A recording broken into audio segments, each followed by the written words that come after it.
Gracias por haberme invitado a este espacio. Me parece un lugar importante para hablar de algo en lo que yo creo profundamente y es, ahorita Jan Arturo, cuando hablaba de la inflamación mínima persistente, en algún momento mencionó que el pensamiento también puede ser un origen de la inflamación mínima persistente, ¿verdad? Y también me gustó mucho que haya dicho, me gustó mucho oírselo, sobre todo a él, un experto del tema, que haya dicho que la inflamación mínima persistente es el real riesgo para el tema que estamos viviendo ahora de la pandemia viral. Pero, ¿cuál es el origen de esa inflamación mínima persistente? Que no es solamente, yo me voy a referir al pensamiento justamente. De hecho, ahorita más adelante, Mónica Name siempre se hace la pregunta, ¿qué es primero, el huevo o la gallina? Y yo me convenzo cada vez más que definitivamente es nuestra manera de pensar, es nuestra manera de percibir la vida, de percibir eh, toda situación, definitivamente. Entonces, es esa manera como percibimos la vida sí va a determinar la inflamación mínima persistente, que obviamente te pone en un riesgo mayor a cualquier cosa que pueda aparecer. En este momento estamos hablando de la pandemia.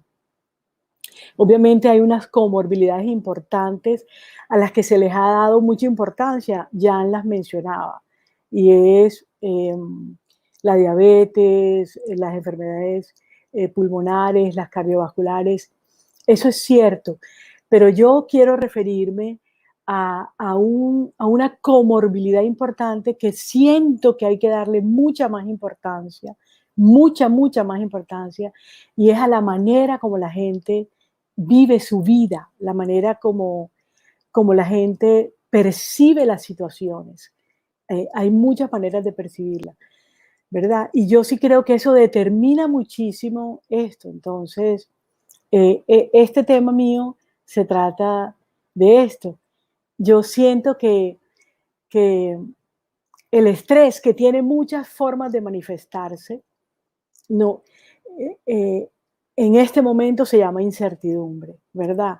El estrés, el estrés tiene muchas formas de tener muchas máscaras, sino que es como si en medicina necesitáramos oír la palabra estrés para creer entonces en el estrés y prestarle atención, pero lo que está pasando emocionalmente, y no me refiero al paciente contagiado, sea sintomático o no, me refiero a la mayoría de la población que no está contaminada, que no está contagiada, que no se ha contagiado, pero que está viviendo una serie de emociones que producen una inflamación mínima persistente y enseguida lo pone en un factor de riesgo importante.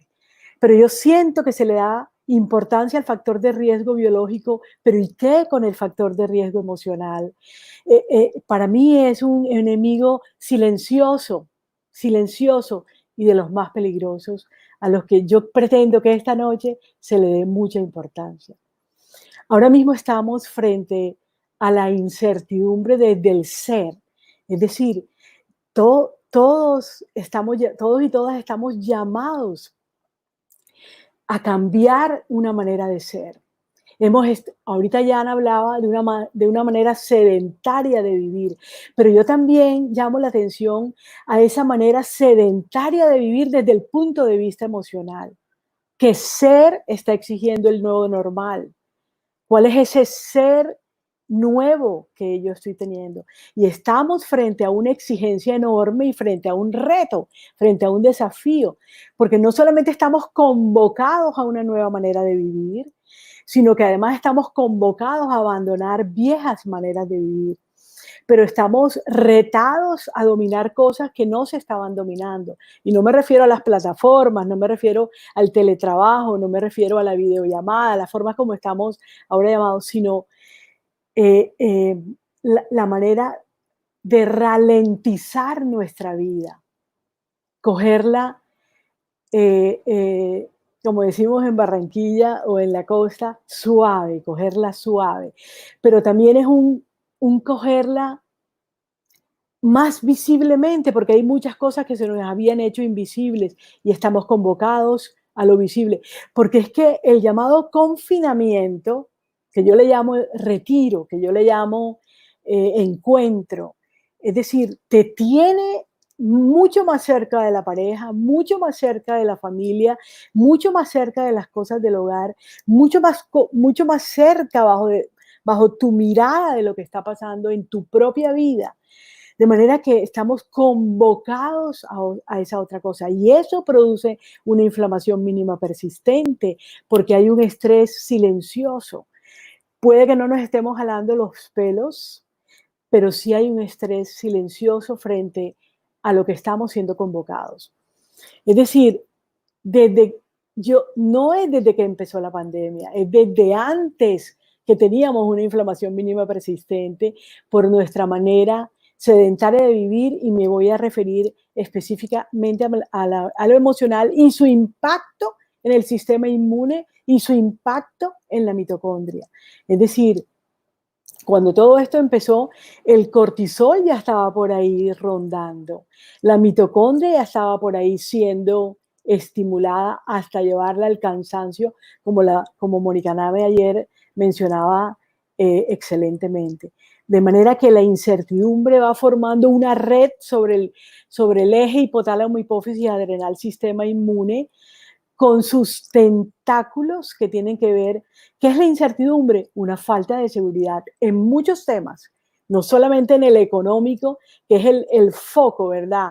Importante, pero hay muchos temas que se volvieron de falta de seguridad. La incertidumbre es falta de confianza, ¿verdad? Nos hemos sentido donde cuál es la confianza en nuestro sistema de salud, la confianza en nuestro gobierno, la confianza en nuestro cumplimiento de la norma por parte de todos, no solamente de la indisciplina.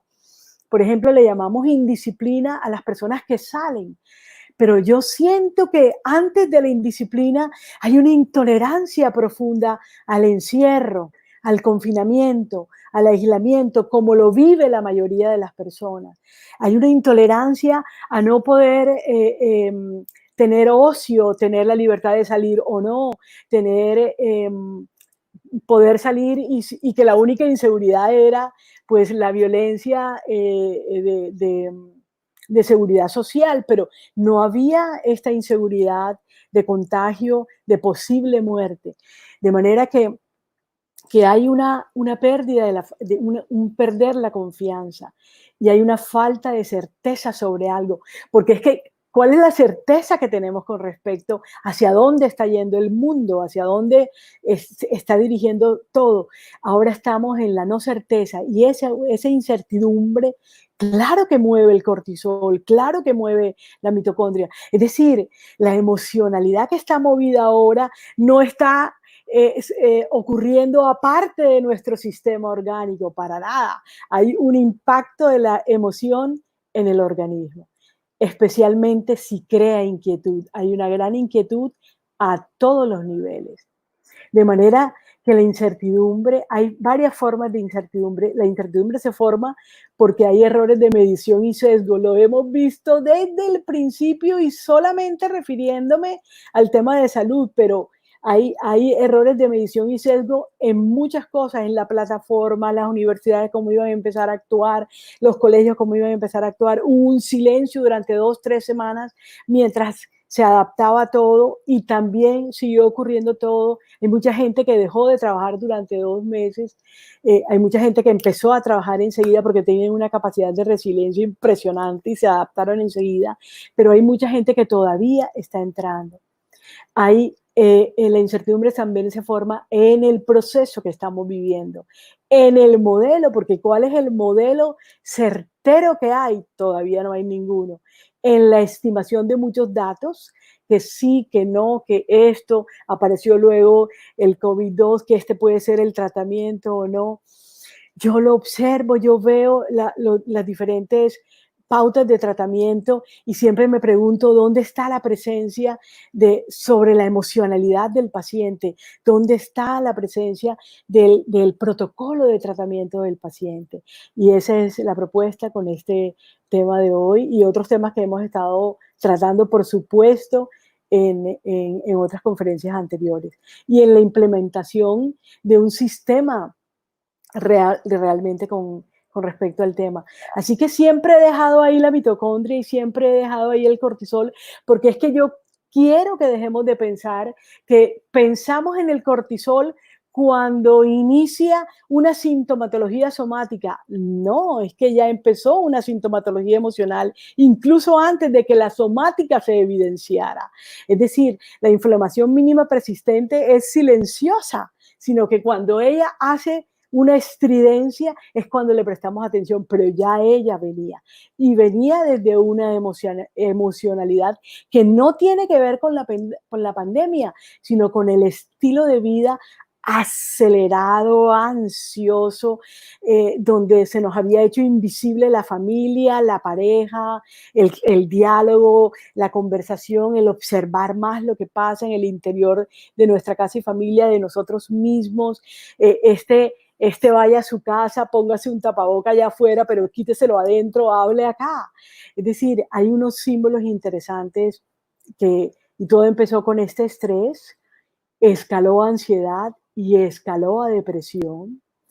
Y ha habido un trastorno de estrés postraumático que inició, el trastorno de estrés postraumático no es post-pandemia, el trastorno de estrés postraumático está allá, porque hay muchos cambios en donde el trauma primero es, vea, cambió la vida, ese es el trauma primero. Entonces, el trauma, estrés postraumático. Hay un trauma primero y han seguido habiendo muchos traumas porque han ido aplazando el confinamiento, han ido aplazando la salida, han ido aplazando, han habido más muertos, más desastre, más colapso. Entonces es un trauma tras trauma, trastorno de estrés postraumático, post-trastorno de estrés postraumático, y el cortisol y la mitocondria cansándose y el cortisol elevándose. Escala a la sensación de abandono que todos hemos tenido, por el gobierno, por los servicios de salud, por una cantidad de cosas, por cuál es el protocolo real para el tema, la violencia que se ha empezado a destacar a nivel familiar, no solamente a nivel de mujeres, sino a nivel familiar, a nivel de pareja, el miedo generalizado que hay, se exprese o no. Las adicciones han empezado a aumentar, ya estaban, pero han aumentado. No es que aparecieron las adicciones, no, estaban, simplemente se exacerbaron con el cortisol, con la mitocondria cansándose. Hay una exacerbación de todas las patologías, el hipertenso más, el diabético más, el cardiopulmonar más, todas las patologías. Y a nivel de trastorno obsesivo compulsivo, se ha disparado. Ahorita les voy a mostrar algo súper interesante de lo que es ser resiliente para salir adelante. El tema de la inseguridad en todos los sentidos, ¿verdad? Entonces, cuando uno ve la famosa indisciplina en diferentes ciudades, no solo en esta Barranquilla, la indisciplina, vuelvo a decir, detrás de la indisciplina realmente es que no puedo, yo necesito salir. Y el miedo me hace una persona inconsciente y sale a incumplir la norma y a ponerse en riesgo. Pero ¿qué es lo que está pasando detrás de la indisciplina? Sea disciplinado, pero ¿dónde está el apoyo en la salud mental que tendríamos que hacer mucho más? Y el tema de la fatiga crónica, que no es solamente por un tema de cansancio mitocondrial, sino que hay fatiga de esta rutina, siempre la misma, y al mismo tiempo acompañado de una exigencia que no da tregua, porque la exigencia sigue aumentando cada vez más. Yo lo veo en el cansancio de mis estudiantes universitarios, están cansados, agotados de estar todo el día frente a la pantalla, sin socializar, sin pasear por el pasillo de la universidad, en fin, diferentes cosas.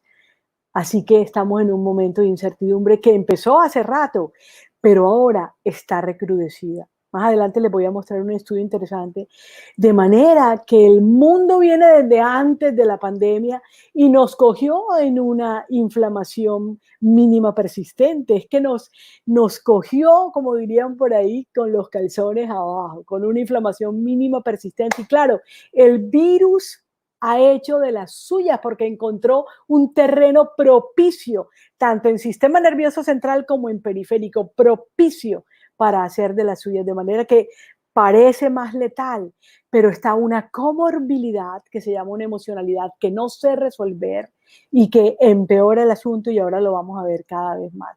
De manera que el mundo está en un disestrés hace rato y este disestrés aumentó. Es que no estoy hablando de euestrés, el que necesitamos todos para responder a la exigencia de la vida. Estoy hablando del disestrés, ese que daña. De manera, y venimos de una serie de desastres, ¿verdad? De una serie de desastres que ha causado un estrés en el mundo, que ha causado un estrés a cada persona. No me voy a poner a mencionar todos los desastres que hay, pero lo cierto es que las guerras pararon, hicieron un alto ahora que apareció este virus corona, ¿verdad? Los que saben de medicina ayurveda, el chakra corona, una información importante que nos está dando a través del chakra corona que hay que atesorar, porque o transformamos al nuevo normal o transformamos al nuevo normal, para ir quitando esa arañita de ahí y no siga formando la inflamación mínima persistente. De manera que sí hay que revisar el tema de la epigenética, sí hay que revisar el tema de cómo estamos impactando nuestra genética, nuestra información genética, porque es que cada vez más hay aparición de enfermedades que no tienen antecedente hereditario, que no hay antecedente genético, sino que depende del estilo de vida de nuestros pacientes. Entonces, ya el mito de que la enfermedad viene de una información genética, perdón, hay muchas enfermedades que están apareciendo desde hace mucho tiempo, desde hace más del 1985, por el estilo de vida. De manera que estamos siendo llamados, convocados a ver cuál es el estilo de vida que estamos llevando. De manera que frente a la pregunta, ¿qué es primero, el huevo o la gallina? Vuelvo a decir, a mí me encanta esta diapositiva porque es para hablar de la percepción que no viene de ninguna parte abstracta, esotérica, sino viene de una estructura que se llama el tálamo a nivel del sistema nervioso central. El tálamo forma parte del sistema límbico, ¿verdad? Que es la manera como experimentamos la vida, como sentimos la vida emocionalmente, pero que tiene un impacto sobre el sistema inmune y nuestra mitocondria. Entonces, siempre le pongo a mis estudiantes, a mis estudiantes de posgrado del diplomado, siempre de homotoxicología, les pongo este diapositivo y les pregunto qué ven. La mayoría me dicen, vemos un cañón, un acantilado, un río, y realmente lo que es eso, ven en la tercera foto, ven cómo corren los riachuelos y ven unas montañitas de arena. Yo lo que hice con mi celular fue agacharme y desde esa perspectiva, desde esa percepción, tomo la foto y por eso parece un gran río, un gran cañón, una montaña de arena, y no es tal, es simplemente desde la perspectiva que lo estoy mirando y lo veo tan grande y realmente no es tan grande. De manera que eso es lo que pasa, de manera que el tálamo interviene en la manera como vemos las cosas, interviene en la manera como decido actuar frente a las cosas. De manera que ahorita estamos viendo unas personas que tienen un tálamo súper intoxicado, por eso quiero hablar del adeto central, súper intoxicado, en donde ven las cosas de una manera, donde no cuidan las normas, donde no cambian un estilo de vida, donde siguen comiendo como siguen comiendo, donde siguen teniendo unas maneras de sentir y de pensar y de manejo de emociones completamente equivocado, que el cortisol lo sube y la mitocondria la cansa.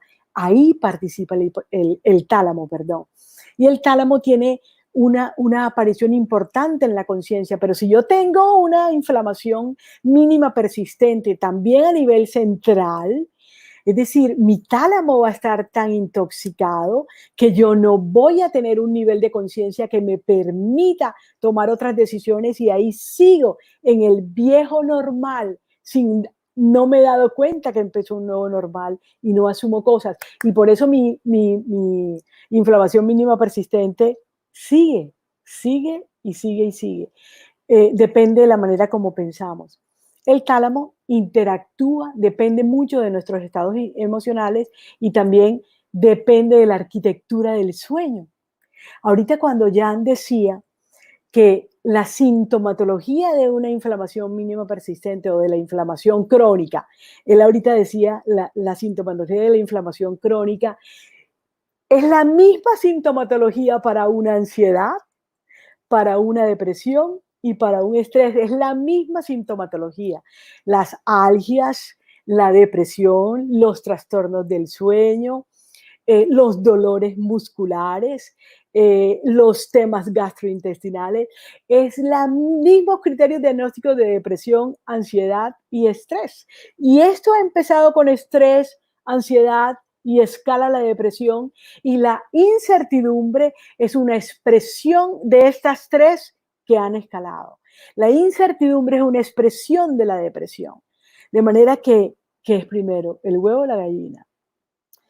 Así que dice Hahnemann que el predominio del emocional en el proceso de cualquier enfermedad es incuestionable.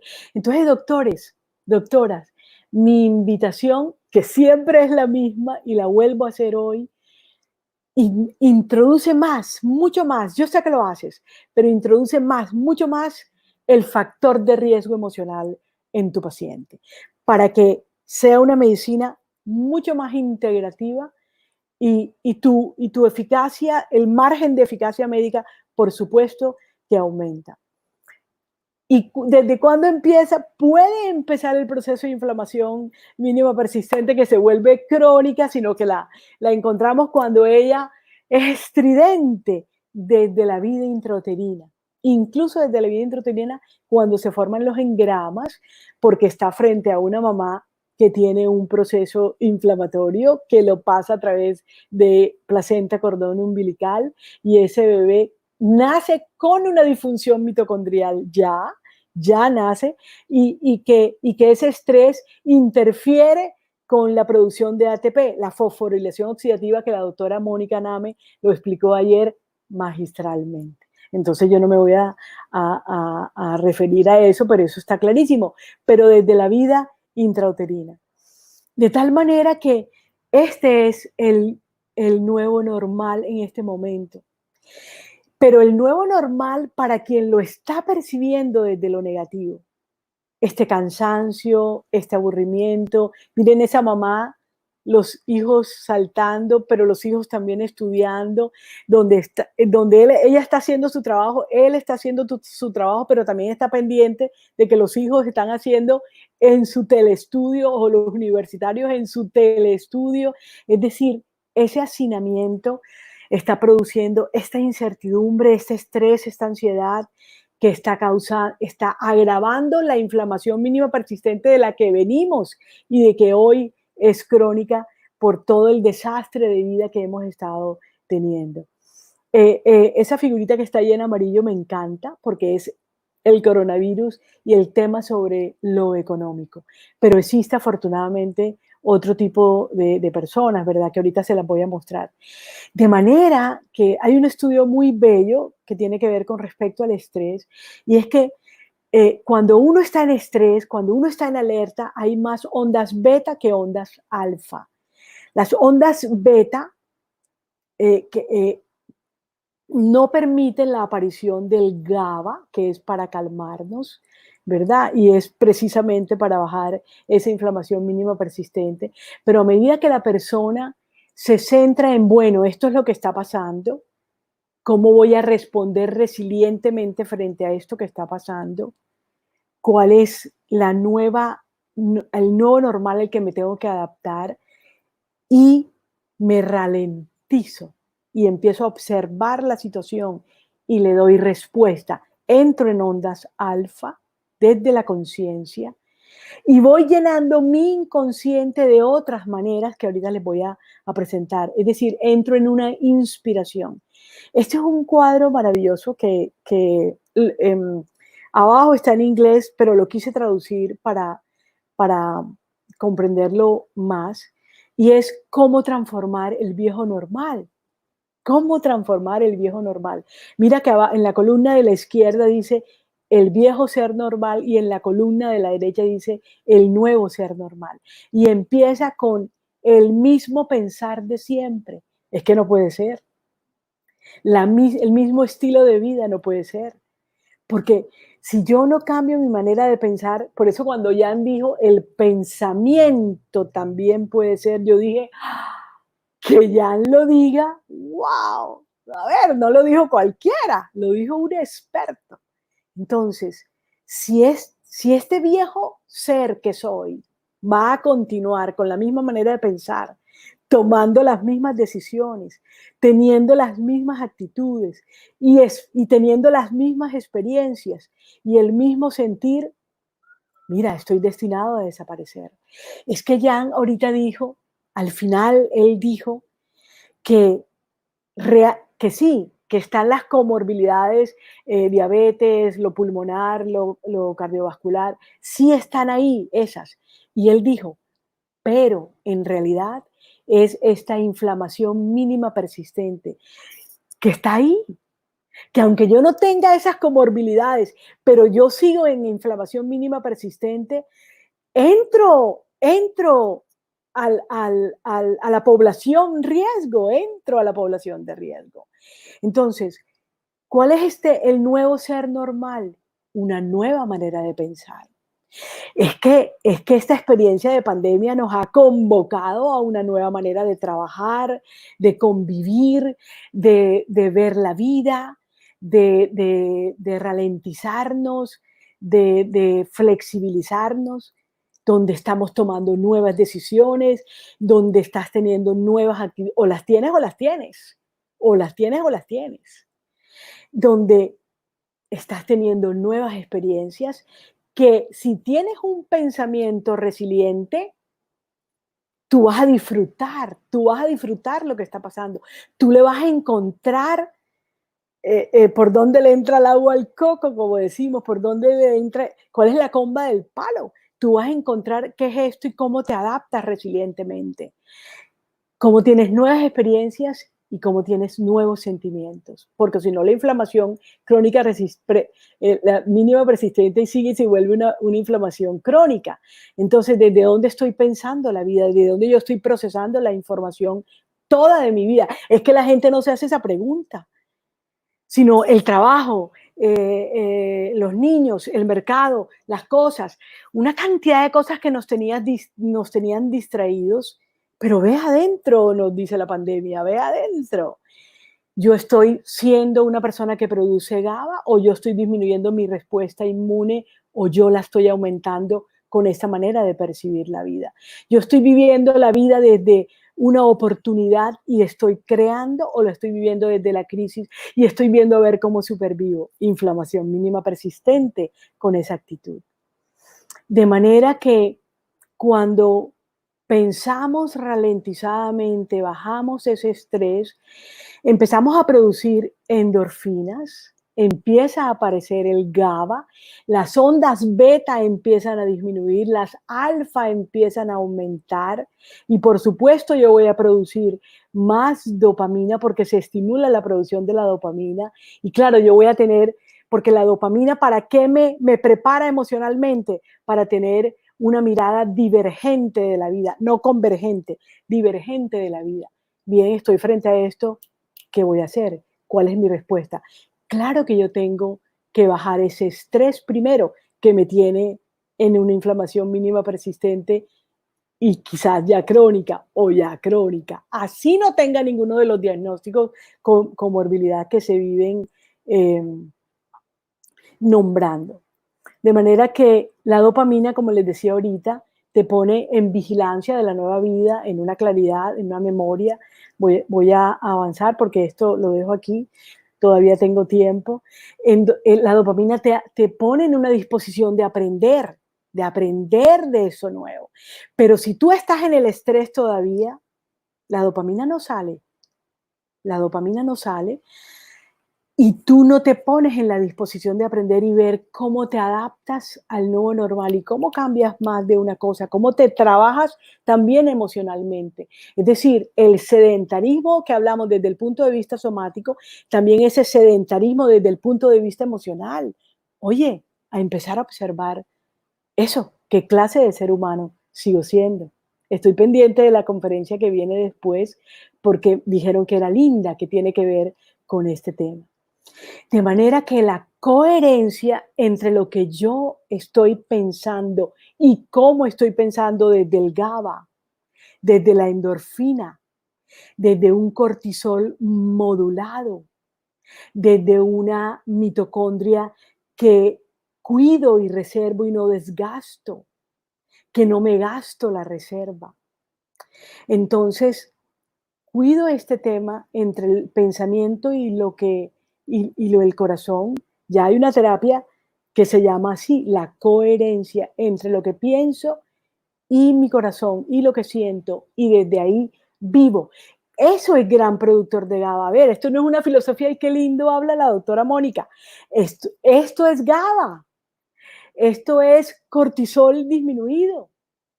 Esto no es un cortisol, ahorita cuando hablemos de las proteinquinasas que inhiben el receptor de cortisol a nivel cerebral y el cortisol por eso sigue formándose y formándose y por eso la mitocondria va hasta el cansancio y empieza la apoptosis. Es decir, vivir en esa coherencia es vivir en el GABA, es vivir en la endorfina, es vivir en la dopamina, es vivir cuidando es vivir modulando mi cortisol, no exceso, es vivir cuidando mi mitocondrias, es vivir que yo no tenga una inflamación ni mínima persistente ni crónica, mucho menos. De manera que este es un medicamento, no me voy a detener porque quiero que sea todo el tema dado, pero este es un medicamento que propongo ya en este momento. Yo no estoy hablando del paciente contagiado, yo no estoy hablando del paciente sintomático, ni estoy hablando del paciente en recuperación. Estoy hablando de la mayor población que todavía está sana, pero que está muerta de la incertidumbre. Entonces la invito con este medicamento a que sea empático, a que sea sociable, a que cuide la norma, a que cuide su estilo de vida. Este medicamento me lleva a eso, ¿no es verdad? Este es cuando entro en esa onda alfa de GABA, de cortisol modulado, entonces voy a vivir el nuevo normal de esta manera, con alegría, adaptándome, viendo a ver cuáles son las diferentes adaptaciones que yo tengo que hacer en mi vida. Yo he cambiado de diferentes maneras mi lugar de atención al paciente porque quiero estar cómoda, quiero no estar cansada, quiero que mi teleconsulta o la videollamada sea bien, yo esté bien cada vez mejor, que los ruidos no molesten. Es decir, para adaptarme con alegría a lo que está pasando. Y si esto es una cosa bellísima de actitud de resiliencia, de actitud de aprovechar lo que está pasando. Miren ese invento. Para no entrar en contacto con las cosas, un par de argentinos inventaron eso, ya les voy a decir cómo se llama Talk Art, para no tocar nada. Entonces va en el bus y no toca nada. Agarra la bolsa con el aparatico. Abre la puerta con el aparatico, va al cajero electrónico con el aparatico. Ellos se llaman Natalia Diesel y Micael López. Inventaron este aparatico que se llama Talk Art. Talk Art. Están haciendo alusión al trastorno obsesivo compulsivo que se ha desatado de qué miedo tocar. Qué miedo, no se toque la cara, no se restriegue los ojos, no se pase cuidado la mucosa. Cuidado, tocó. Si tocó, el antibacterial, que me da risa antibacterial y es un virus, pero es antibacterial, eso me da risa, pero bueno, nos da una sensación de bienestar y porque quita. No tenemos el trastorno obsesivo compulsivo como diagnóstico, pero sí se nos ha desatado ese temor. Y ellos inventaron el TOC-AR. Y mira, 7.5 millones de pesos en 4 meses y subiendo. Porque en vez de se ralentizaron, dijeron cuál es la oportunidad aquí, cómo me adapto, qué hago. Son diseñadores de marketing, ellos son de marketing y decidieron eso. Y van subiendo en ventas, pero además el servicio que han prestado a la comunidad. Así que esa es la actitud frente al tema de la incertidumbre, ¿cómo la transformo? De eso se trata esto, de eso trata que está diciendo. Es un estudio maravilloso que hicieron en Cali, no tiene un mes de publicado este estudio. La pregunta era, ¿qué preocupa a los colombianos esta pandemia? Estudio de la Universidad de ICESI en Cali y el 49% tienen una preocupación por el tema económico, porque es real lo que está pasando. Pero si yo me enfoco en la preocupación y en la supervivencia, en vez de enfocarme en qué hago con lo que hay, con esto que es, cómo diseño, no rediseño, porque rediseñar es como volver a diseñar, no, volver a nada, es cómo diseño. Una pregunta que le hicieron es, si ¿usted es feliz? Y un 49% contestó, no soy feliz. No soy feliz. Así que los ha llevado a experimentar incertidumbre. Por eso cuando José Fernando me dijo, Mónica, ¿por qué no hablas de incertidumbre contextualizado en el proceso inflamatorio? Hombre, por supuesto, acepté la invitación porque vuelvo a decir, es que el estrés tiene muchos nombres y uno es la incertidumbre. Y llegaron a la conclusión que más de 1 millón requiere de atención en salud mental. Entonces, doctor, doctora, tú no tienes que ser psiquiatra, terapeuta, para que empieces a atender a tu población que no está contaminada, que es la mayor parte de la población de tu consulta, y empieces a hacerle un trabajo sobre su proceso emocional para evitarle precisamente esa inflamación mínima persistente y que llegue a la crónica, que lo va a poner en la lista de los pacientes de alto riesgo. Es un momento perfecto para que tú te diversifiques, hagas esa divergencia en tu trabajo, lo empieces a hacer cada vez más o lo sigas haciendo cada vez más. No estoy diciendo, no, ustedes no lo hacen y ahora yo te vengo a enseñar. Para nada. Es simplemente una propuesta muy respetuosamente del trabajo de todos ustedes, que estoy segura que aquí hay gente que tiene hasta mucha más experiencia que yo. De manera que la emoción, la emocionalidad, en este caso estamos hablando de incertidumbre, es una comorbilidad diagnóstica, es una comorbilidad de la que hay que hablar con el paciente, que muchas veces es la causa del proceso inflamatorio, o que es la exacerbación del proceso inflamatorio, porque es que está cursando con lo que está pasando, sino que es silencioso y está haciendo de las suyas porque como nadie le presta atención, casi, no tanto, es prestarle mucha más atención. Porque el estrés que tiene esta primera fase de alarma, que arrancó con muertes, una alarma muy fuerte empezó, enseguida empezó a meterse con la mitocondria y con el cortisol. Luego entramos a esta fase. Cuando digo luego, no es que ya salimos de la fase de alarma, es que eso es lo increíble de lo que está pasando, que estamos en la alarma, pero al mismo tiempo estamos en resistencia, pero al mismo tiempo estamos en agotamiento. Es decir, las 3 fases del estrés están en vivo y en directo en las diferentes poblaciones. Hay gente que de la alarma pasó a la resistencia y de la resistencia se fue a la resiliencia y están a salvo. Hay gente que de la alarma pasó a la resistencia y empezó el tema del proceso inflamatorio crónico, el mínimo y el crónico, y luego está en agotamiento, que ya es el tema tenaz, ¿verdad? Pero estamos en esa fluctuación en este momento. Entonces, esta etapa de resistencia en donde todavía el organismo resiste porque usa las reservas mitocondriales, no se las agota todavía, ella sigue produciendo el ATP, ella todavía no va a formar un estrés oxidativo porque todo todavía está bajo control y el cortisol está aumentando, pero todavía hay una retroalimentación negativa y la presencia de él hace que se disminuya. Ahorita vamos a hablar mucho mejor de eso.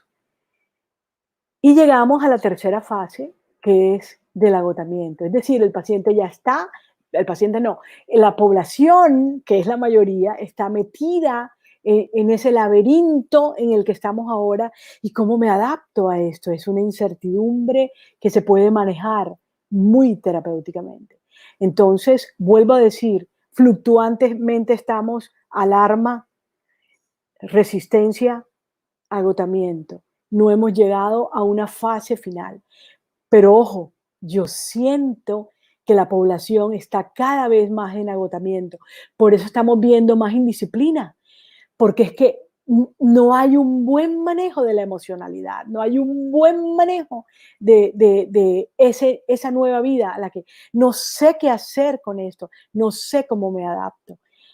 Y tú puedes ayudarlo, porque ahí empieza la apoptosis, ahí empieza toda esa muerte celular que agrava todo. De manera que lo natural del ser humano es la entropía, es decir, hay una pérdida del orden, pero lo natural es querer recuperar el orden, eso siempre es. Pero hay gente que no logra entrar a esa parte natural de querer recuperar el orden, no lo logra hacer. Y ahí es donde tú, doctor, doctora, lo puedes entrar a ayudar, a que él entre a ese impulso del orden, entre a una etapa por encima de la supervivencia de oportunidad y de desarrollo creativo. Esto no me voy a detener del todo porque ahorita me voy a detener, pero sí les quiero mostrar del estrés agudo y el crónico, y te quiero mostrar el tema de la actividad sexual, que tampoco me voy a meter, pero que se ha vuelto un problema ahora mismo porque se volvió una especie de ansiolítico en este momento en la población. De manera que el cortisol aumenta y eso da señales orexigénicas, por eso ha aumentado el tema de la obesidad, por eso los pacientes comen más de la cuenta, porque hay un tema de cortisol que da señales orexigénicas y aumenta. Pero como hay un feedback negativo, al mismo tiempo hay señales anorexigénicas. De manera que el paciente fluctúa entre, tiene épocas en que come y otras épocas en las que no come. Pero ese desorden trae desórdenes alimenticios posteriores que los vamos a ver y que ya los estamos viendo. En contraposición aparece la DEA, que trata de bajar ese cortisol, y ella es la de la neurofisiología de la resiliencia. Gracias a ella que se modula un poco ese cortisol, por eso la persona puede entrar en una actitud de resiliencia. Todas las células del sistema inmune tienen receptores para la adrenalina, la noradrenalina, que ahorita se los voy a mostrar esta importancia de lo que estoy diciendo. Y las interleuquinas aparecen cuando hay un aumento de la adrenalina, la noradrenalina y del cortisol. Ellas aumentan, es decir, el proceso de inflamación mínima o el proceso de inflamación crónica no es la que hace aparecer la interleuquina solamente, sino que el aumento de la noradrenalina y la adrenalina por el estrés y el aumento del cortisol estimula la producción de estas interleuquinas. Es decir, no es solamente la inflamación la que hace que aparezca esto. Es algo que quiero. De manera que, ¿qué hay que trabajar en el paciente? Su cambio de percepción. Aquí lo voy a decir, es esto que hemos dicho, esta forma de cómo percibe el paciente, que tiene que ver con su sistema límbico, con la manera como persistentemente ha llegado a la vida, ha llevado la vida, llega a sus amígdalas cerebrales. Las amígdalas cerebrales también llega la información, la manera como está percibiendo la situación desde la incertidumbre, llega al tálamo, ya les dije todo lo que es el tálamo, llega a la corteza y es lo que define la conducta en la gente. llega a corteza cingulada, las amígdalas cerebrales le pasa esa información a corteza cingulada y es donde se produce el miedo, o sea que el miedo no viene de la nada.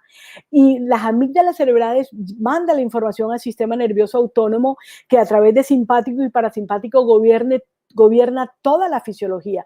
De manera que a partir de la percepción de mi paciente, claro que voy a tener un proceso de inflamación mínima y después crónica a partir de la percepción de mi paciente de sus amígdalas cerebrales, que es la que capta el sentir de las cosas. Eso llega al hipocampo, que produce dopamina, serotonina, dopamina, norepinefrina, que son los neurotransmisores del estrés, la ansiedad y la depresión. Mi paciente ya está en estrés, ansiedad y depresión.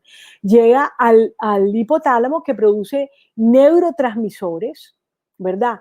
Y esos neurotransmisores tienen que ver, el hipotálamo libera el factor liberador de la adrenocorticotropina, que le da una orden a la hipófisis para que libere la adrenocorticotropina, estimula las glándulas suprarrenales, donde se producen catecolaminas, que va a disminuir la insulina, la va a inhibir, y por eso la glucosa va a aumentar en sangre, pero no va a haber quien meta insulina a ese sistema inmune, y por eso la resistencia del sistema inmune disminuye.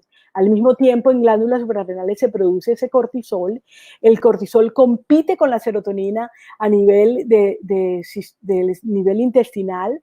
La serotonina es precursor de la melatonina y por eso hay un insomnio, hay una depresión en mi paciente, y esa percepción interna va al tálamo y esta cascada vuelve a aparecer y se nos forma esa red del proceso inflamatorio, de la inflamación mínima persistente que se vuelve una inflamación crónica. Esto es lo que les estaba diciendo ahorita, cómo la noradrenalina y las catecolaminas estimulan al factor neurotrófico,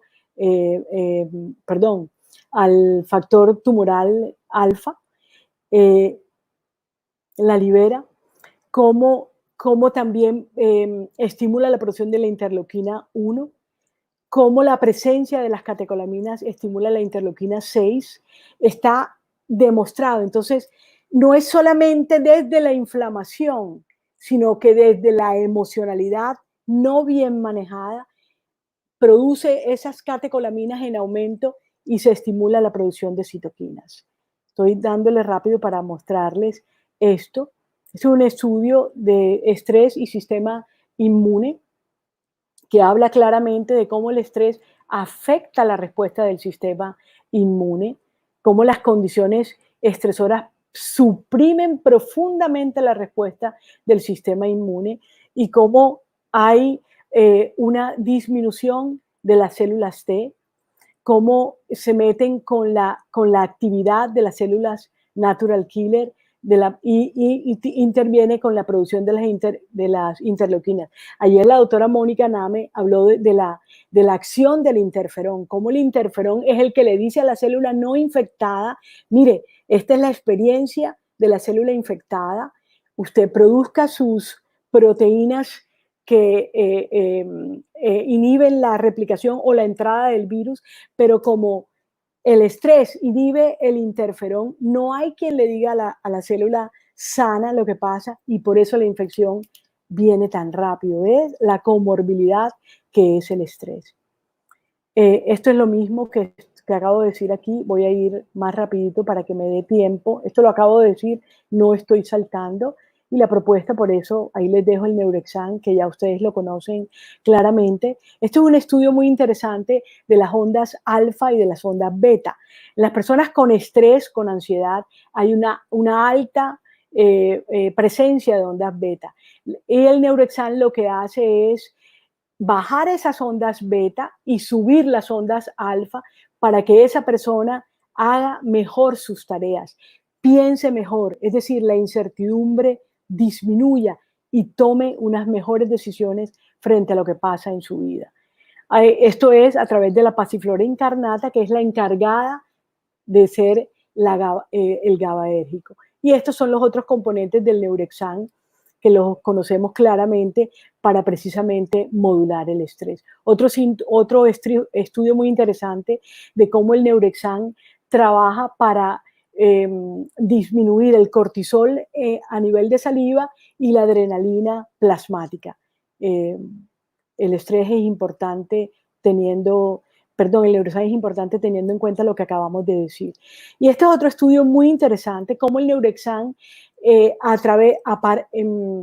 las amígdalas cerebrales, digamos que la ralentiza, le disminuye el impacto de la emocionalidad para que cuando pase la información al sistema nervioso autónomo y al hipotálamo no sea de esa forma tan impactante y se produzca tanta catecolamina y tanta cortisol que produce esta inflamación mínima persistente y a un proceso inflamatorio crónico. Entonces el neurexam lo que hace es disminuir ese impacto en amígdalas cerebrales para que disminuya el impacto a nivel del hipotálamo, a nivel del hipocampo y a nivel del sistema nervioso autónomo, precisamente disminuyendo ese impacto. Tampoco les voy a hablar de todos estos medicamentos porque como la conferencia va a quedar ahí colgada y ustedes los conocen, pero miren, ahora estamos en la época de los sueros. Les presento, seguramente ya la han conocido, el Adetos del terreno central. Estamos viendo que hay una inflamación a nivel desde el sistema nervioso central que pasa al sistema nervioso periférico, por eso la propuesta de un suero de Adetos de terreno central. La propuesta del terreno del insomnio porque vimos que se produce trastornos del sueño. Lo dijo Jan, lo acabo de mostrar, cómo a partir de la inhibición de la serotonina se produce el insomnio y ese es el otro suero para trabajar los trastornos del sueño en tu paciente que no ha sido infectado, el que le puedes ayudar a llevar de otra manera su tema de la incertidumbre.